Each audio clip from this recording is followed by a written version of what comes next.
നമുക്ക് മലയാളത്തിലെ വിഭക്തി പ്രത്യയങ്ങൾ ഏതൊക്കെയാണെന്നും അതിൻ്റെ ഉദാഹരണങ്ങൾ ഏതൊക്കെയാണെന്നും നമുക്ക് നോക്കാം.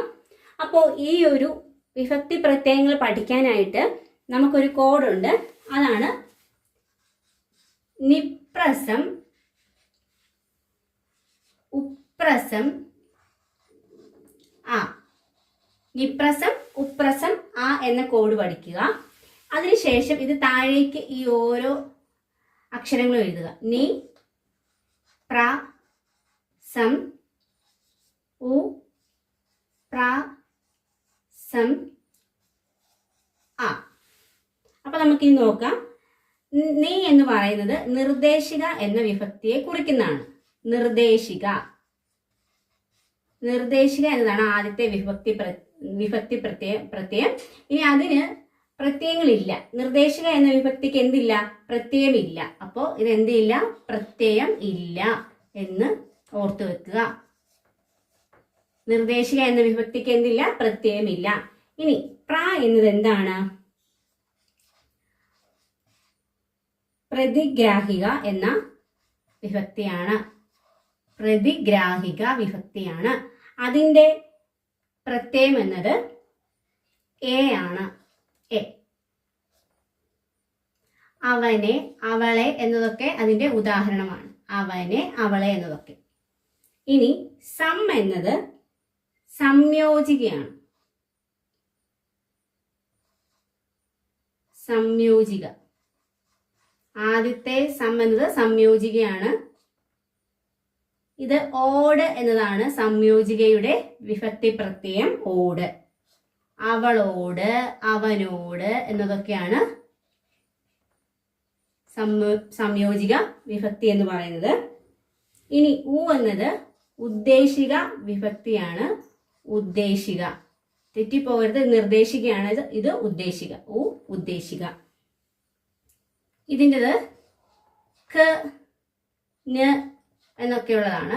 അപ്പോൾ അതിൻ്റെ ഉദാഹരണം അവൾക്ക്, അവന് എന്നൊക്കെയുള്ളതാണ് ഉദാഹരണങ്ങൾ. ഇനി അടുത്ത പ്ര എന്നത് പ്രയോജിക എന്നുള്ളതാണ്. പ്രയോജിക.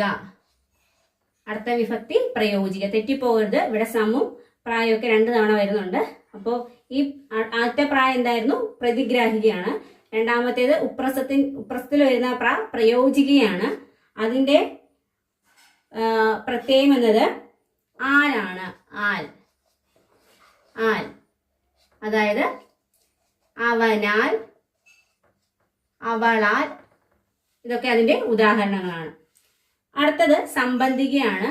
ആദ്യത്തെ സംയോജികയായിരുന്നു. ഇത് സംബന്ധികയാണ്. സംബന്ധിക വിഭക്തിയാണ്. അതിൻ്റെ പ്രത്യയം ഇന്റെ, ഉടെ എന്നൊക്കെയുള്ളതാണ്. ഇന്റെ, ഉടെ. അവന്റെ, അവളുടെ എന്നൊക്കെ നമ്മൾ പറയുന്നത് സംബന്ധിക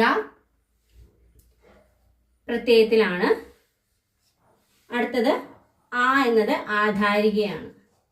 ആധാരിക എന്ന വിഭക്തിയാണ്. ഇതിൻ്റെ പ്രത്യയം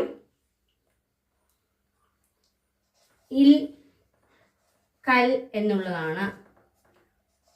അതായത് അവനാൽ, അവൻകൽ എന്നൊക്കെയുള്ളത് ആധാരിക വിഭക്തിയുടെ പ്രത്യയങ്ങളാണ്. അപ്പോൾ ശ്രദ്ധിക്കുക. കൃത്യമായിട്ട് വിഭക്തി പഠിക്കാനായിട്ട് ആദ്യം തന്നെ നമ്മൾ ആ ഒരു കോഡ് യൂസ് ചെയ്യുക. നിപ്രസം, ഉപ്രസം, ആ എന്നത്. അതിനുശേഷം താഴേക്ക് എഴുതി പഠിക്കുക. നിപ്രസം, ഉപ്രസം, ആ. നീ നിർദ്ദേശിക, അതിന് പ്രത്യയമില്ല. പ്ര പ്രതിഗ്രാഹിക, അതിൻ്റെ പ്രത്യയം എ ആണ്. അവനെ, അവളെ എന്നൊക്കെ ഉള്ളത്. അടുത്തത് സംയോജികയാണ്. സമ്മുള്ളത് സംയോജിക. അതിൻ്റെ ഓട് എന്നതാണ് അതിൻ്റെ പ്രത്യയം. അവനോട്, അവളോട് എന്നൊക്കെയുള്ളത് ഉദാഹരണമാണ്. അടുത്തത് ഉ ഉദ്ദേശിക. ക്ക്, ന് എന്നൊക്കെയുള്ളതാണ് പ്രത്യയം. അവൾക്ക്, അവന് എന്നുള്ളത്. അതിനുശേഷം പ്ര എന്നത് പ്രയോജികയാണ്. ആരാണ് പ്രയോജികയുടെ പ്രത്യയം? അവനാൽ, അവളാൽ എന്നൊക്കെയുള്ളതാണ് ഉദാഹരണം. അടുത്തത് സംബന്ധിക. ഇന്റെ, ഉടെ എന്നൊക്കെയുള്ളതാണ് പ്രത്യയങ്ങൾ. അവളുടെ, അവൻ്റെ എന്നൊക്കെയുള്ളത്. അതിനുശേഷം ആ ആധാരിക.